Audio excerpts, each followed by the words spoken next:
V ranních hodinách dorazil na místo trojstátí u města Hranice hejtman Karlovarského kraje Josef Novotný se svým doprovodem. Očekával ho starosta Hranic Miroslav Picka, místostarosta František Jurčák a několik občanů. Hejtman si prohlédl udržované místo, podepsal se do pamětní knihy a slíbil finanční pomoc pro další opravy ve výši 40 000 korun.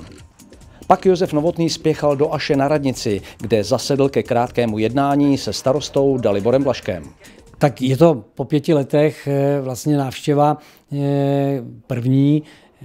Mám z ní velmi příznivý pocit. Teď je otázka, aby ty věci, o kterých jsme mluvili, dopadly na úrodnou půdu, aby se nějakým způsobem řešily. Já chci věřit tomu, že ano.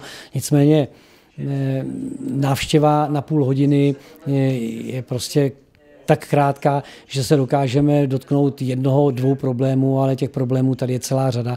Takže já se pokusím s panem hejtmanem domluvit a řešit nějaký další termín, abychom se dotkli jiných problémů, než jenom zaměstnanost a zdravotnictví, ale třeba také školství a podpora dalších a dalších věcí. Bez přítomnosti novinářů proběhla i krátká schůzka s paní Stratonovou, která přednesla hejtmanovi své stížnosti.